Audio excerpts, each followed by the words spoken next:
Thank you, God, for this day, for our food, for all of our blessings. Thank you for this opportunity, this project. We pray, Lord, that we'll honor you and it will help people with what we do. We thank you for all the success you've given to us. We pray, Lord, that it's been a glory to you, and we pray that we can help answer people's questions or give them encouragement. We thank you for the relationship that we have with you. Came through great sacrifice, all of our blessings, including our food, Lord. In such a rich country in which we live, we pray that we never take anything for granted, but that we share what we have and always remember to be thankful. And it's our privilege to be able to serve you, Father. We pray that you'll bless us as we walk with you and cover us in your son's blood and your grace. It's in Jesus' name, amen. All right. Should we go back into how you got in that mentality? I don't know. It'd be hard to tell. It's hard to. I mean, it's gradual, but I don't know. Yeah. Do you know identifying factors? You're talking specifically about the faith aspect. Well, right? how you got into that? Excuse me, how you got into that mentality? Like, it doesn't just happen all at once. So, what are the factors that led you into that? Well, I would say, not developing my own faith early on. Right. Y'all, it was explained to me, but I watched you guys. But I didn't have a personal relationship with God. I mean, it's middle school, high school, going through that. So when you don't know, Right. You're kind of up for grabs. It's a dangerous position.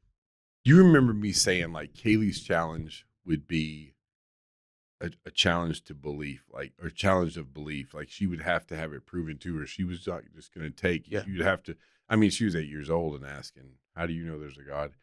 And your challenge would be not having a deep rooted faith because you would just go along. Not that you were a follower, right. No. but you wanted to please and be a good kid, and you would just accept it and take it and run. That's what happened. Okay. Yeah. I mean, well, what could we have done different? Or have you ever thought of it like that? I know we could have spent more time in the Word at home. Right. Challenged you guys. I know we could have done that stuff. I mean, that's everybody could say that, but that's true. Right. There would be times growing up that we did really good. Right. As a family, praying and studying together, and then there'd be times where nobody really talked about it as much. I think part of that was, you working down here and preaching, and all your focus is not so much that it's your fault. No, I know what you're saying. It would have helped. I know what you mean. You were so far extended everywhere else. No. I said, I mean, because we said it this past few years, me and you talk, music and basketball and all of our stuff. We need to do a better job of talking about spiritual stuff and Christianity. Having real conversations instead of about fluff. It don't matter. Right. Yeah, I know we could have done better. and staying in the Word. I'll admit, I said yes to too much stuff, and I would pull back and pare down, and then I would end up just overcommitting to other things. And they were good things like Bible camp or preaching and stuff like that. Right. But still useful stuff. Yeah, but still spread thin and not as much time at home. So I know I did that, and I know that I do. Let me ask you a question, because I feel like, I'll tell you how I feel and ask if you agree or disagree. I feel like, though, we did have a lot of conversations about, if things were going wrong, how to handle that. And it would always come from a godly aspect, like you pray. Or we would talk about spiritual things, whether we were sitting down actually having a Bible study. That was in our conversation at home. And that's why, I could never sit down and point the finger at you or mom or anybody else, because I knew. Yeah. Just I picked something else. Yeah. Which is, sin and not caring. And so that's why I can never push blame at all.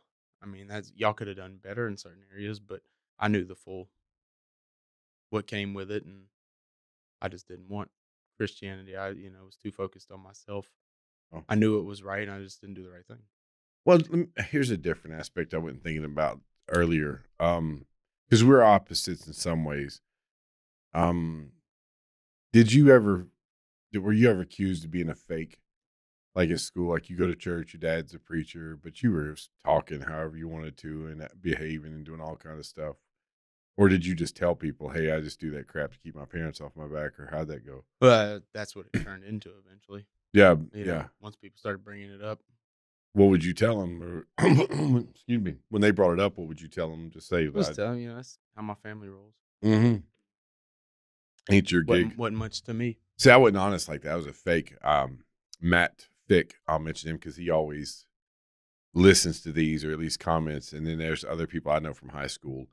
And Matt didn't know me as well, but there are other people who may watch this that knew that I came from a family like that and also knew that I faked it. And I go to school and cuss like a sailor and talk about it. I didn't get into too much. I mean, here and there, but they could tell. So mine was different. I was acting like it. Like I was considered faithful and all trying that. to hold up. Yeah, exactly. Because I was fake as a $2 bill. But so you were just different. It was just like, nah, that's their gig, but I just go along to get along.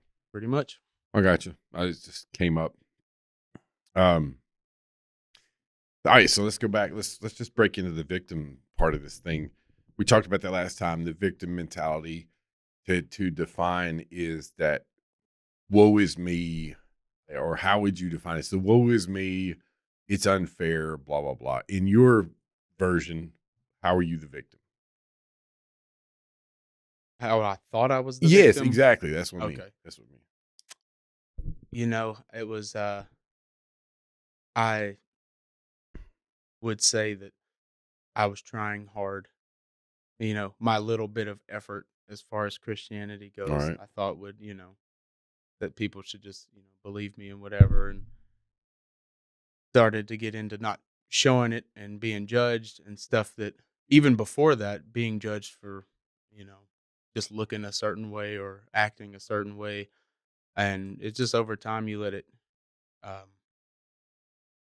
take over, what people think about you as, being a grown man now. I don't care what people think about me in the healthy aspect of it, Right. But when you're a kid, and as much as you don't like to admit it, you do think about excuse me, what people think about you, how they perceive you, and after a while you just accept it as who you are. And the problem with that is being a victim is the most selfish thing you can do personally. Because all you think about is you. And that's how I got there. All I thought about was me. All these people don't like me, or they think I'm this and then that. And you let it fester, you let it build. And who were the biggest disappointments in that? Like we were talking about earlier, how you got into that mentality. Like what specifically, or where? You don't have to mention names, of course. Please don't. But like where specifically and what specifically did they do so that hopefully more adults can, learn from it? well, I mean, it's Bible camp is, where I met my wife. I'm a product of it, like we talked about, from you and Mom. So I had great love for it. I'll be there all 3 times this year. Yeah. So that it was never the camp itself. There's just I chose to focus on a few of the a few people that weren't in the right space themselves, their judgments, the way they perceive me. I show up to camp before I was ever even doing anything like that. It just you automatically pegged a certain way because I don't. Why were you pegged that way? Because I had lines and a design in my hair. I didn't courtesy of Pops. Yeah, and what I enjoy entertainment wise, or just how I am. I don't get down with the corny stuff. I don't fit in like that. And I didn't at a young age. I just didn't fit the dynamic of where we're at, the people, and that's not to be mean or say no, it's just kind of outlier. Yeah, just into different stuff. There wasn't kids my age listening to R&B and love songs, stuff like that, and I don't listen to country music. Just little stuff that set me apart. Do you think they looked at you like a rebel? Oh yeah, yeah. Well, I'm extroverted. Right. I mean, everybody in this room knows. I don't I don't hold back. I don't say what you think I should say. I say what what I feel, Hmm. right or wrong. It's just that's you know how I am. But being outspoken at 12, 13, 14, and a lot of grown people didn't like that around Bible camp. But I would say the what set it into motion is, and you know this, but I'll tell it again. My sophomore year of high school, Hmm. just finished up. We got to Bible camp. I was an idiot. Um, broke up with Maggie because I didn't know what I was doing, and we got to a couple weeks before that, had a run in um, with the cops. Let me, there's more of a scare tactic from them, you know. But you could have gone to jail. Yeah, They yeah. could have hauled you in. They were well within their rights. Um, but I remember sitting there and a whole bunch of details, but got through all that and thinking, what am I doing? That base background knowledge Yep. from, you and mom growing up. Um, that was there and it started coming back in and I was, I got to handle my business. And so I had started trying. This was just a few weeks before teen week. I'd messed up again. I'd had that almost fire, like, okay, here we go. Started trying to build on it. So I thought it would help going forward at camp, and getting prayers and strength from people. Which is repenting publicly. Yes. Saying, look, hey, I messed up. I made a mess. Yeah. And it's not something that some people like it and do it for attention, but for you, it's not something you were just like, Right. you didn't enjoy doing it at all. No. And I thought also that it would show a side of humility, Mhm. because it does. I'm um, inspired by people that go forward. That's not comfortable. No. But I did. And so anyway, go forward and at camp, you go forward, whoever's speaking or, you or Chris, directors say a word and then everybody lines up, you file out the back, you hug and people, just support. Yeah, we And take you to the back, and then everybody that comes out can offer their Right. support or whatever. Right. Yeah. So I got back there and there's some older people, counselors, grown people that I watched walk out the side door, and didn't say nothing to me Right. or came out there and just kind of, patted me and just that, fake smile on Yeah. your face. Yeah. And so anyway, all that right there is like a switch. And I just like, you know what? All right. Because nobody likes to be vulnerable, Right. but I made myself vulnerable. That's one of the first times in a church setting I had done that. It was tearful, Right. I remember between both me and you, and that hurt.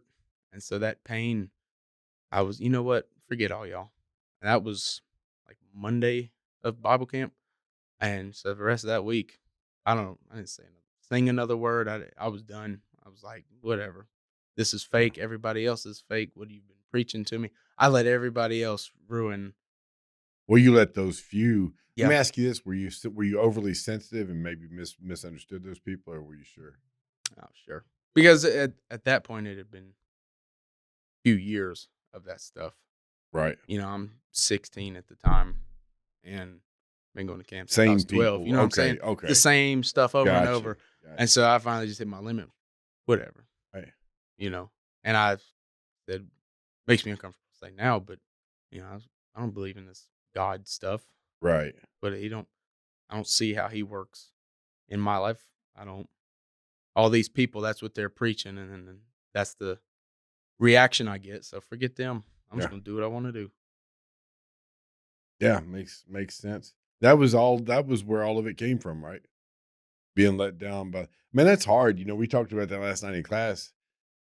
As watching your kids as you get older, like watching y'all be let down by the people. Right. Because when you're a kid, man, you're wide open. It's so stupid that we call people mentally handicapped and they're more like children and more like what Jesus tells us to be like. Right. And we call them handicapped. But they, I remember Shia LaBeouf said about that guy he acted with in Peanut Butter Falcon. Yeah. He said that guy you start at 100. Everybody starts at 100 with him. And that's how you are as kids. Everybody starts at 100. And then you see people break your heart and let you down. And that's part of that, seeing people that you expected more from. But and that's, you know, why I'm so excited about camp this year. Yeah. Because I remember being 14, 15, then the guys that, you know, were there when you showed up stopped coming around, Right. and you watched their faith just fall to the, you know, useless. And Right. so now being 20, you know, I'll be 21 by then. Right. I get to be what I didn't have, or what, you know, I saw that hurt me was just, okay, well, this didn't mean much to them, you know, and, but being able to get back and be that for somebody else. Yeah, It makes a absolutely. difference as a kid, you know? It sharpens you. It makes you better and realize what and you're gonna mess up too. That's the thing too that parents, we were talking about the parental side of this stuff. That parents have got to understand it. Some of them are good at it, and some of them are. I know a lot of parents who struggle with just being honest and saying, "Hey, man, we mess up." I mean, you've heard me tell you things like every parent messes up. I mean, we all do. We mess our kids up some way, somehow. Mine did. I did. We did with Right. y'all. You will with your kids, God willing. But I'm not your cop out, and Right. my dad is not my cop out, and all that kind of stuff. But parents have got to be like willing to say, yeah, okay, we messed up, and if we'd have gone back and done it again, we'd have probably messed up somewhere else, Right. and you learn from it. But we were talking about the I don't know, the parental stuff and the cop outs. Like, well, some of your pet peeves with parental cop outs. Yeah. I'm trying to wire you Yeah. up here. Yeah. Are you Trying still to- listening? No. I'm just trying to figure out where you want to go with it. No, the parental yeah. cop outs. Like, I don't know. It's called selling out. Yeah, we're selling out. Yeah. That's a good way. You're we making talk, excuses. right? Because you can't parent. Right. You know, or you choose not to. Or don't take ownership. Right.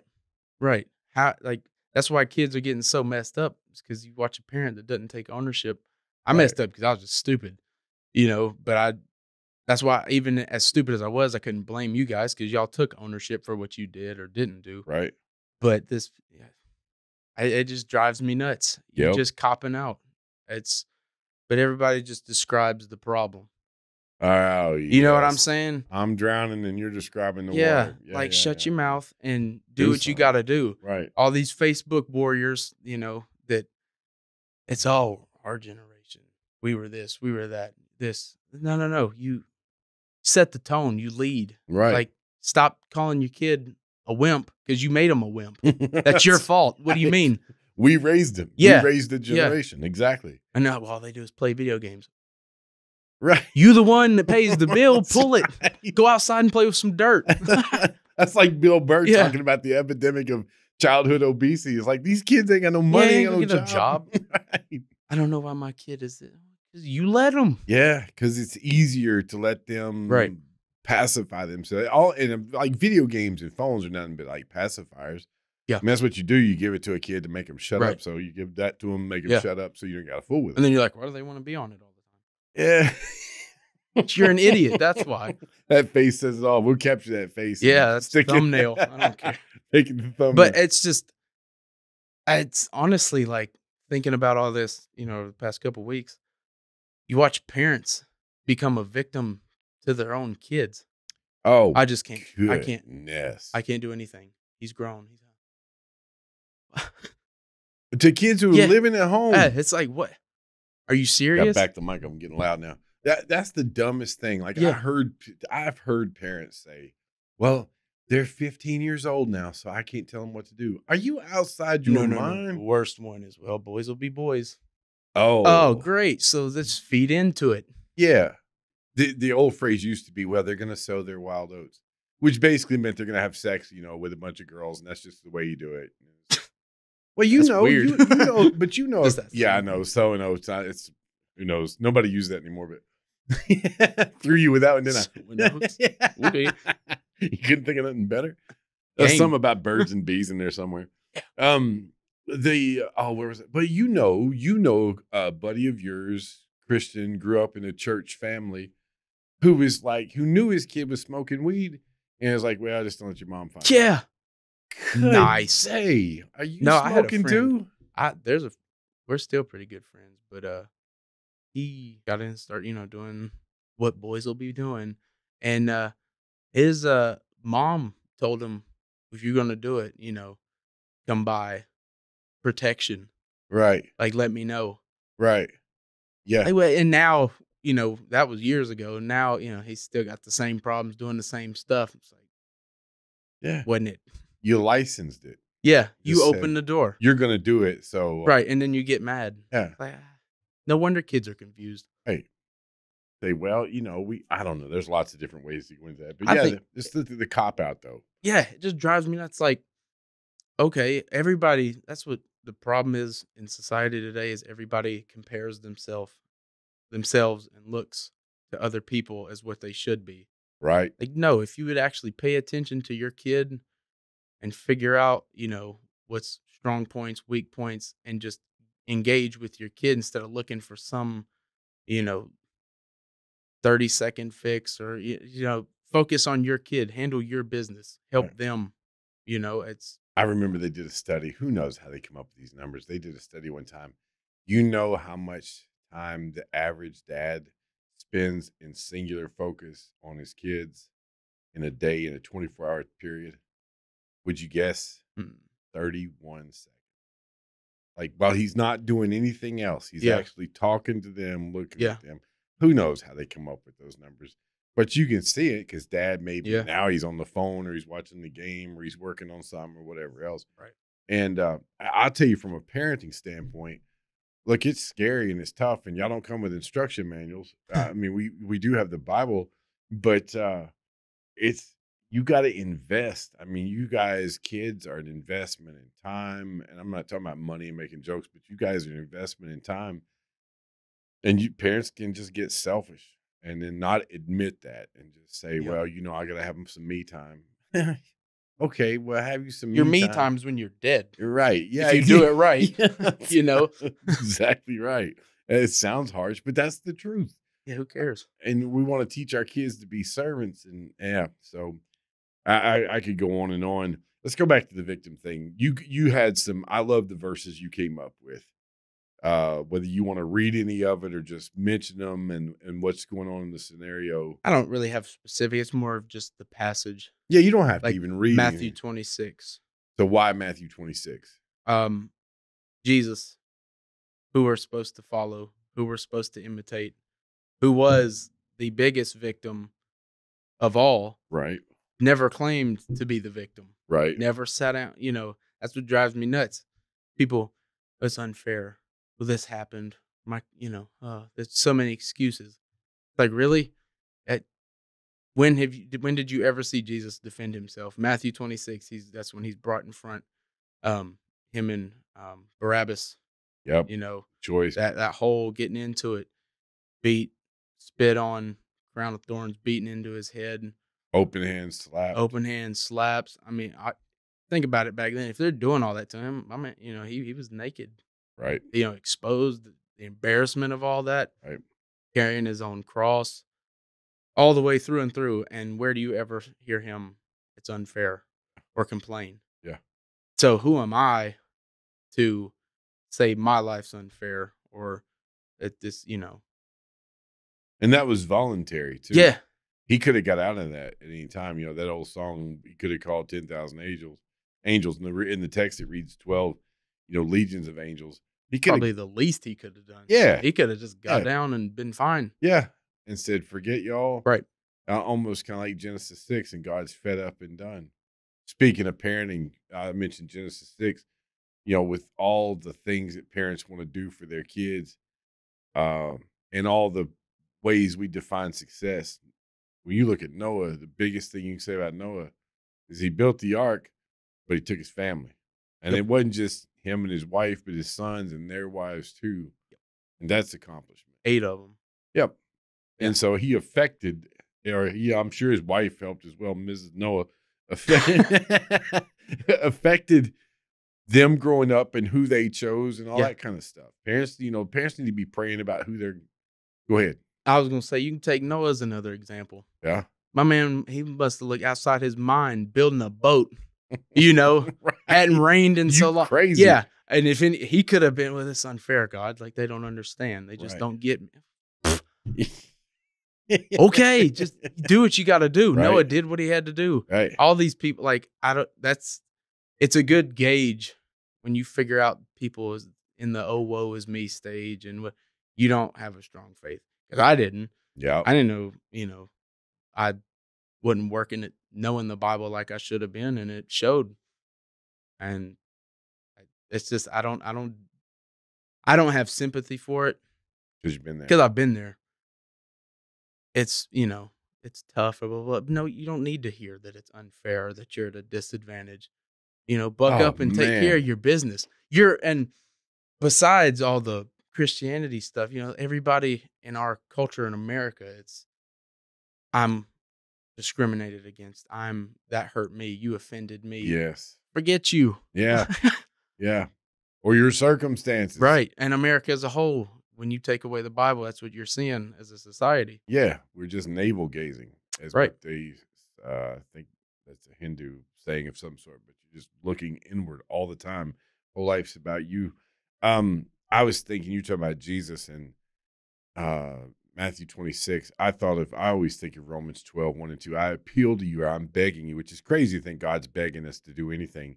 I appeal to you, therefore, brothers, by the mercies of God, to present your bodies as a living sacrifice, holy and acceptable to God, which is your spiritual worship, better rendered your reasonable service.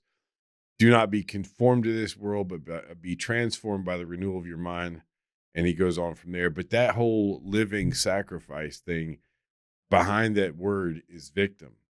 So Jesus literally became a victim and has asked me to become a victim, but not act like one.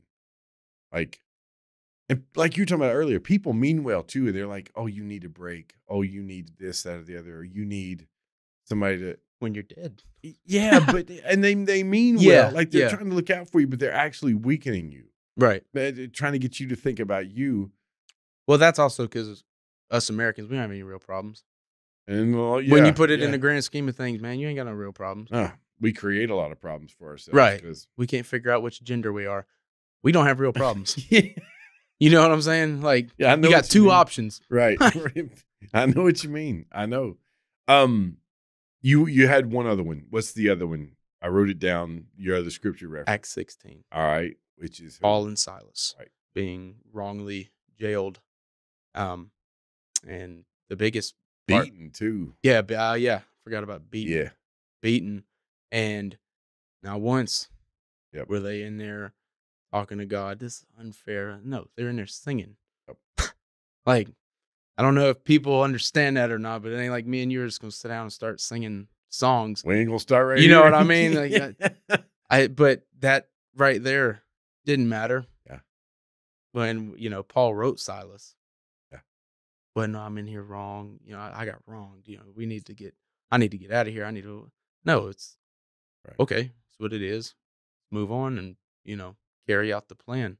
And their attitude had such an effect that later on, when God basically broke them loose from jail, the jailer knew who to go to. Yeah. After they calmed him down and said, "Don't kill yourself. We're all here." They end up teaching, so it makes an impact too. Yeah. And you don't impact people when you're always thinking about you.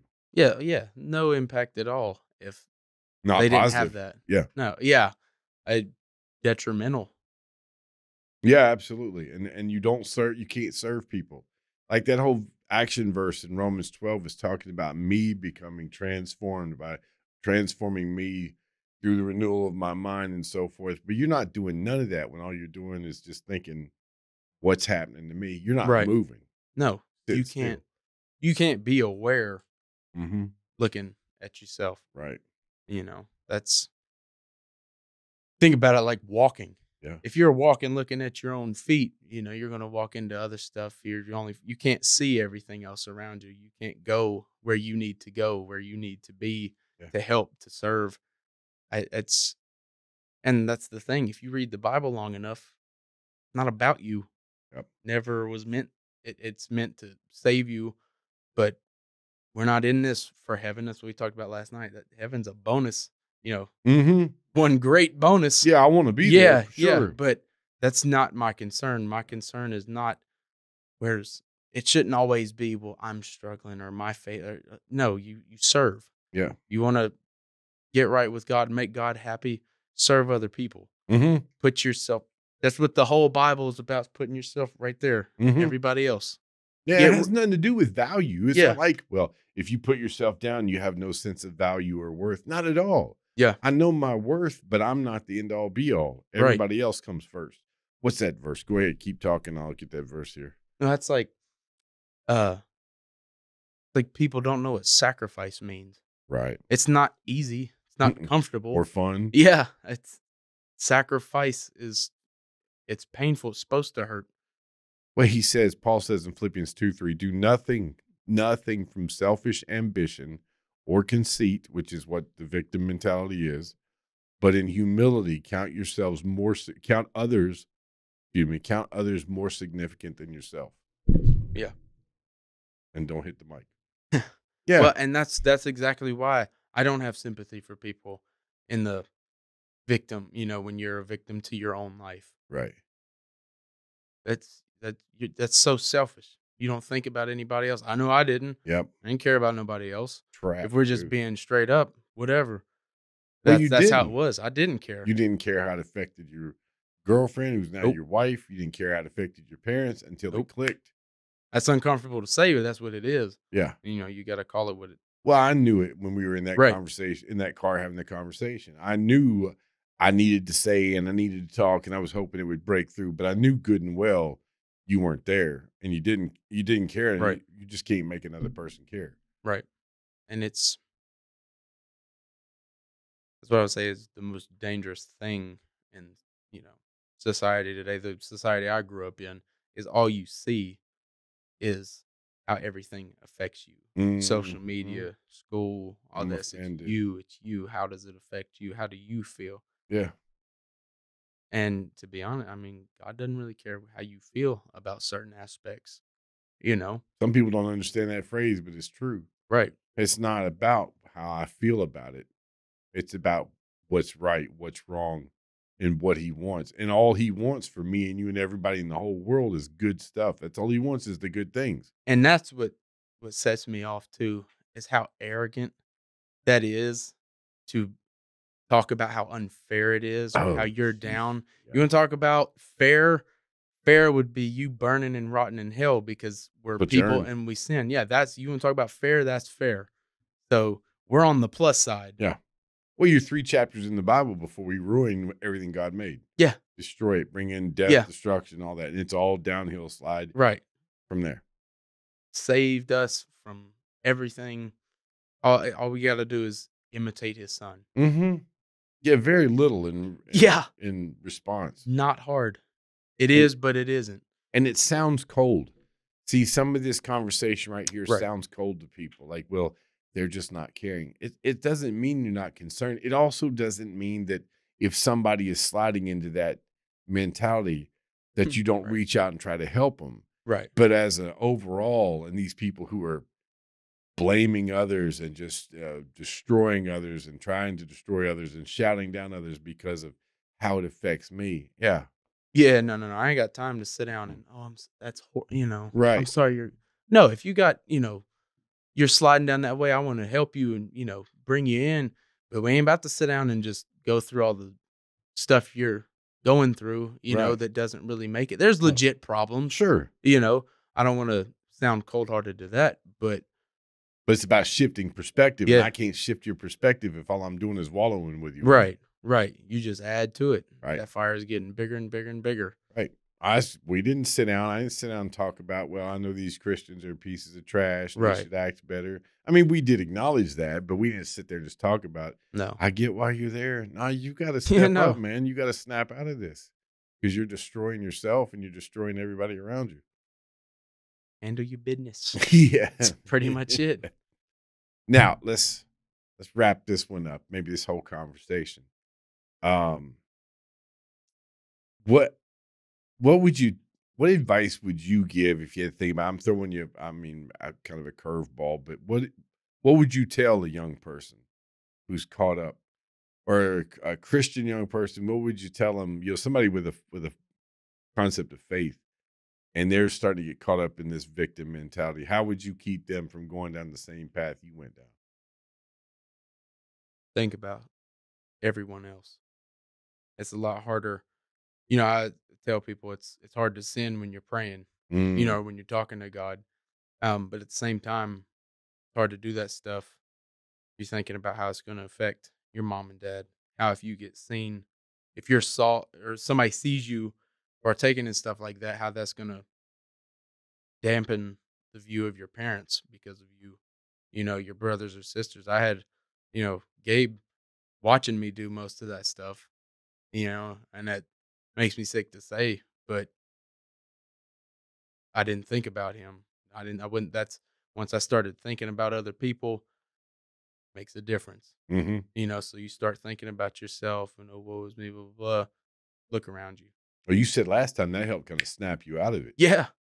Yeah. Cause you just that stupid. I was that stupid. Right. I didn't, that's all I thought about was myself. And that's, like we keep saying, it's the most dangerous thing. But if we're talking to somebody who's already got a foundational knowledge of the Bible, what's serve? That's the whole Mhm. point. Think about other people. You know, I just can't tell you enough because that's what clicked for me was thinking about other people.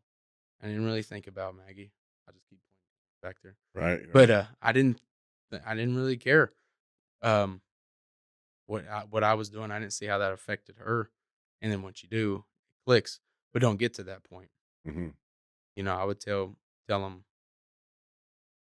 watch who you're around. I know that's cliche. That's what everybody's saying. Who you No, with? no. It really is. Because for me, it wasn't like peer pressure. You hear peer pressure, like people sitting there, not like they got a joint, and just do it, That's not how that goes. But you start running with that crowd, you go out, and not so much there, do it, do it. It's, I'm here, whatever. I'm Right, not going to be the odd one out. right. I'm not going to not do it. That's the pressure. Yeah, yeah. I'm not. They're That's all what we smoking and doing their stuff. I'm not going to be sitting here like, no, no, I don't do that.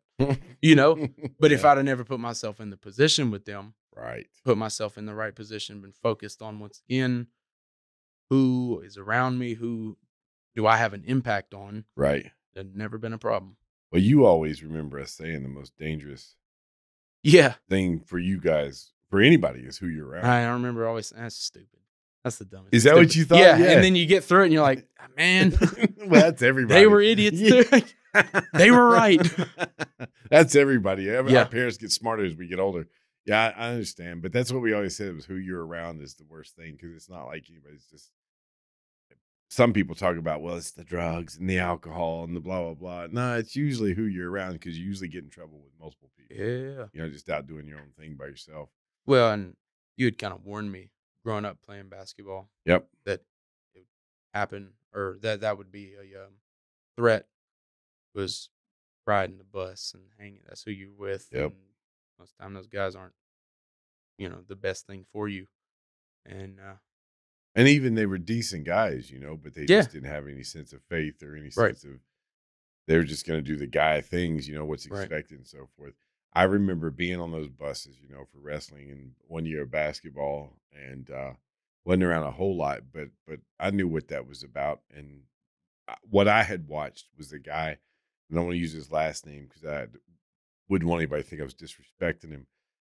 But I had watched a guy named Jeff who in middle school um, was straight A student, played in the band, well dressed. His dad owned a business, uh, well respected. And in ninth grade, he got in. He started lifting weights. He was an attractive guy, and so he got that kind of attention, and he got the attention of upperclassmen, and it turned into drinking and parties to weed to harder stuff. And I don't know what all he did. He right. ended up, I want to say, he ended up overdosing at 27. Yeah, And I remember him in 7th and 8th grade, and he was just the guy. He was just a really good guy. And the people he got around, look, he made his own choices, but you know what I'm saying. right. Well, The that's the same influences. thing with my buddy this past year. I Right. mean, we were never like tight like that, but he moved to Guy in Concord, Granbury. Yeah, he moved from Concord right? to Granbury, and so growing up, oh, my bad, You're fine. growing up, playing basketball and stuff, but you watch those guys, Yep. and there's a certain group, I saw that's those still in guys. Yeah. trouble. Yeah, but he's dead now. Yep. 21. That's it. That's a wrap. Yep. But watching what he got into middle school, what everybody got into, going into high school, that our crowd, I would, like I said, never really tight with him, but we knew people, knew each other, and knew Yeah. what they were getting into, and it was Percocet laced with fentanyl. That what it was. Yeah. Wow, that's rough. Yeah. Fentanyl's no joke. Yep. Um, But like you were saying, you can watch it develop. but you And got, I was in the cycle, and then I snapped out of it, thankfully, but 'cause I started off smoking, not to get into too much detail. smoking weed, right? Well, yeah, started smoking weed. I was like 15. Man, it's not like we're talking about it was a badge of honor. Right. Yeah. Anyway, but no, yeah, I was 15, freshman year. That's the first time I smoked, Right. and just keep doing it. And then, How did that come about? Just some buddies had it. yeah, it was just like, you ever smoke? No. You want to smoke? And then in that moment, because you, like I was saying, you think peer pressure is do it, Yeah. No, you're sitting there. Well, I don't want to say no, so yeah, and then start smoking, and then you push the envelope even more. Mm-hmm. All right, well, let's go to school high. Let's go X, Y, and Z, and then all right, well, let's go party or hang out somewhere else. Start drinking, cool, and then it's all right. Smoke this. This is perp or this whatever, and it just there's more and more, and then I found myself smoked a blunt that was laced with crack, and And you're had sitting no clue, there. right? No, you're sitting there Jeez. somewhere you don't know where you're at. You just went with some dudes, and found yourself there, and then you start feeling that that's not weed, and then voluntarily taking stuff. Mm-hmm. I never get messed with needles or nothing like that, but somebody brings in lean, and that's just prescribed strong cough medicine, codeine, and Tastes like a sugary drink. yeah, it's just so you fill it up. Don't go do this, but fill it up with Sprite and some candies, and you sipping on it. It's called drink, Right. sipping, and that stuff. It's Zimbabwe right now. That's just wiping out people. Yep. Because they get it from Mexico. But 16, 17 years old, you're not thinking about that. Mm-mm. It's just all right. Well, it's not that bad. I can get it down, And then And once you try it, once you try most anything, it opens the door. Yep. I know they say gateway drug and all that, Right, crap, and you're right. like gateway, like oh, but you saw the progression. because when you hear that, you think they mean I'm just gonna puff on this and smoke it, and then all of a sudden I want cocaine. Yeah, I'll be shooting No. heroin next. Yeah, no. It's just you get high, And just so they know, we've had these conversations multiple This is times. not news. Yeah, so it's not like he's really cool about that. I think they No. could have figured it out. Yeah, I think so too. But we want to make sure because I don't know people sitting like he's awfully chill about that. No, we've had these because you came to us and admitted we never knew, we trusted, which leads me to my next. Well, actually, I want to bring up something else, and then I'll ask about advice you would give to parents from a kid's standpoint. Because we can still learn from you. I've told y'all, we learn from y'all. Right. Talking about the victim thing, I want to go back real quick because we have a brother who's faithful now and is working on being a preacher, Josh Alley, who same thing. Victim. He was one of the guys that I watched when they got older, and he went way off the deep end. Right. And I watched him do that, and it seemed like nobody reached out. Right. Seemed like. Yeah. Yes. And so, but I took that. That's how I took it. Right. And, but yeah. But a lot of that, he made his own decisions and stuff, yada, yada, yada. But a lot of that was he always acted like the victim. Yeah. They all think I'm a failure. And he'll they tell you all that, think, too. yeah. So now, last thing maybe is what would you tell parents? I mean, because you were sneaking out of the house, just so they know. You were sneaking out of the house. You had a window, a front window, and you had bunk beds. Gabe slept on top, right? Your Yep. window's right next to your bed. Yep. And so you're what, ninth grade when you're sneaking out, or 10th? Yeah. Both. Time. Okay. And so you popped in the window up at 1 o'clock, 2 o'clock, 3 in the Whatever morning. time I could slip out. Right. And leaving, coming back, not too long before Weekends school. and then school, if I wanted weed from somebody or Right. whatever, meet up early. They come pick me up because I couldn't drive. Right. Which probably, like you always say, it's a blessing I couldn't, and it is because I'd probably be dead. We really think there was, your mom and I just give God the credit for that. It was providence that you wasted time and drug your feet on getting your license, because Yeah. who knows where you'd have been. Yeah. But what could parents do better? What could we have done better besides, not talking about God more in the home? I don't really know. I think more so from the kids' perspective, you have to be ready to let them have their emotions, to be mad. 'Cause you weren't chill, like, happy about it, but you didn't blow up. Mom was a little different. Yeah, Yes. she yeah. Yeah. But You caught it. yeah. But I would say you have to be ready to let them get out their anger, be mad at you. Don't take it personal Right. because you're the idiot. You're the one that got in trouble. Right. But as far as parents go, like, y'all weren't supposed to know. I think y'all did just about everything you were supposed to, and We weren't it's stupid gonna be a parents in any loophole. way. No, I mean, y'all were also parents when this social media and well, not social, but the technology aspect of life took off. Y'all didn't really know much about iPhones, hiding Yeah. locations, or paying attention to that sort of thing. You just Right. weren't supposed to know. But that would be advice to parents. You got to watch your kids with Yeah, their phones and all the text I and all used to that. be like, man, I can't, because I was one of them kids. But we'd have friends that they said, well, my parents can see this. Man, I'd never do that to my kids. Then you get through it and you're like, yeah, I'm gonna we're do going to all go that that to route. my kids. Yeah, I'm Yeah. going to lock it up. I'm going to know where they're at. We should have paid more attention to the technology. Right. But for parents, I mean, it's essential that you don't lose it. Now, getting mad, cool. That, and I think it depends more on the parent and the kid. Mm-hmm. Like, that's how it works. You got to jump them right then and there, get loud and animated, and let that Depends on the anger kid. show. Yeah, how like I said, just gauging that. But I think it can't be drug out, or a drawn out kind of process as far as every time, can't believe. If I would have come to you and apologized and talked about it like that, and you'd have held it over my head, Or showed you no trust after yeah, I'd that. have gone right back to it. Right. Because at a kid's age, I was 17, Mm-hmm. almost 18 when Mm-hmm. we started having those talks. And it don't matter. It hurts. You gotta be a different kind of person if you can see yourself hurting your parents and it doesn't affect you.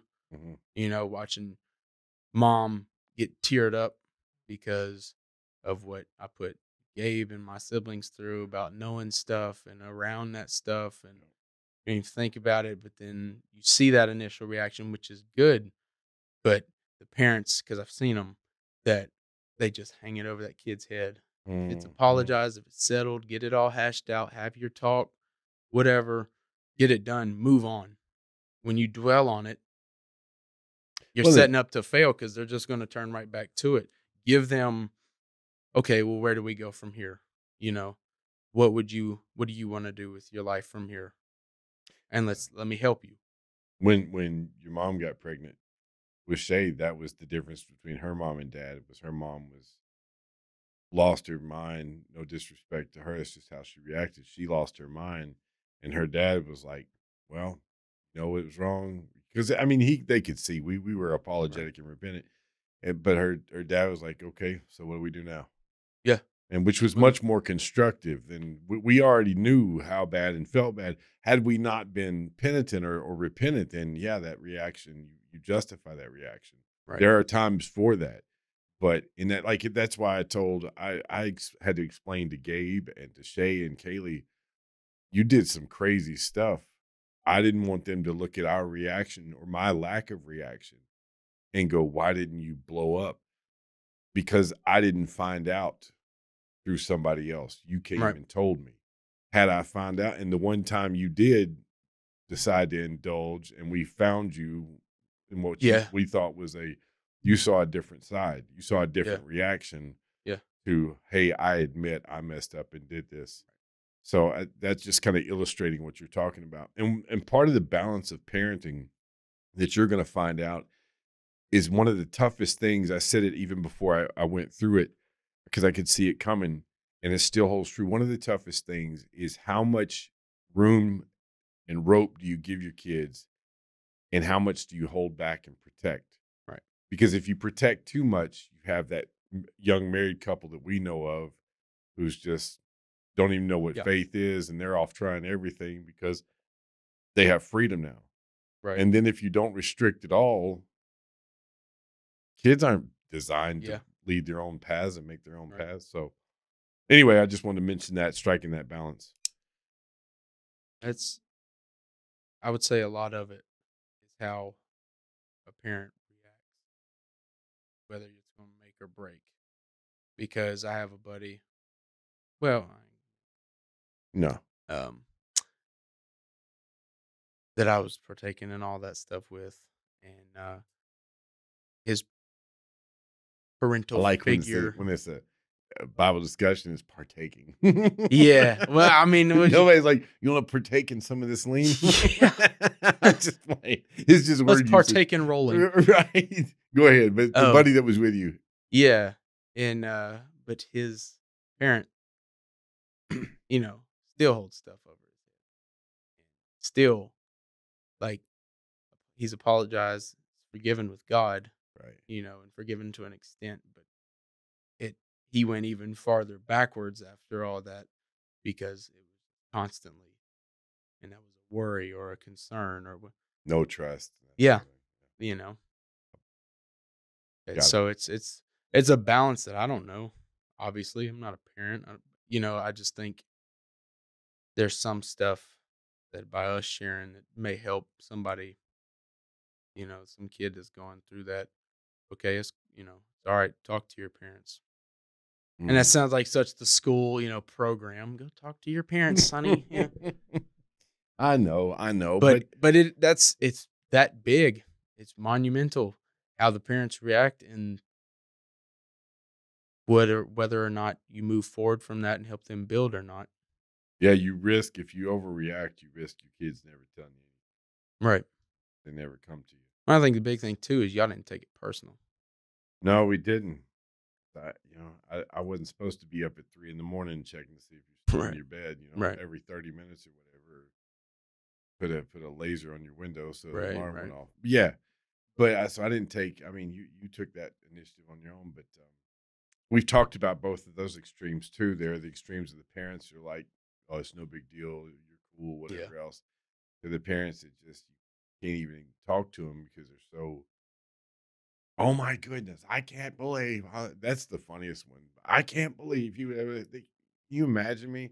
I can believe it. I can believe you were around a bunch of kids who were doing it. You tried it. It led to this, that, and Yeah. the other.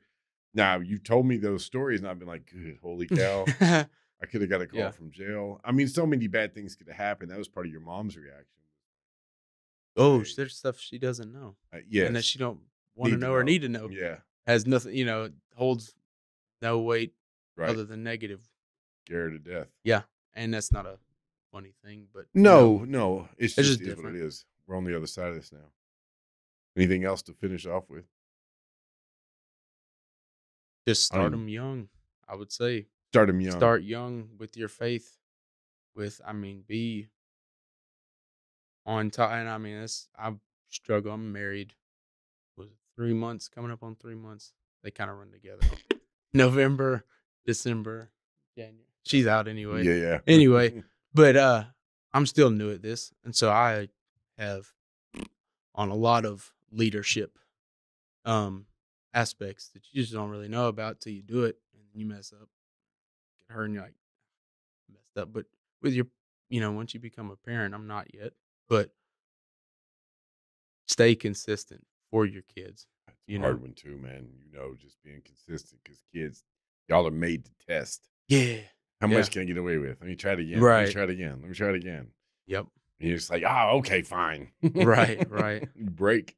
But I mean, it's, I watch, that's what I tell people too is, if I was the one looked at to be the judge, like of how well you guys were parents, then y'all failed, Mm-hmm. not to say that the other three hadn't done their own or had, been in their own problems, but for the most part, I mean, 3 for 4 growing up, they never really got into much. And that's to their credit too. Mm-hmm. They handled their business and developed a faith a lot earlier than I did. Mm-hmm. So just, take it for what it is and do what you got to do as a parent, but don't let it be a personal, like you failed. Mm-hmm. Don't take it personal. You still got to be who you got to be for that kid that's struggling. So you can't keep that anger at them. Right. If it's apologized, like in our situation, and taken care of, then Well, there was real repentance too. Yeah. And I tried to think about the prodigal son and his dad. And his dad received his son back after he came back and humbly said, I don't even deserve to be the family. Just let me be a servant.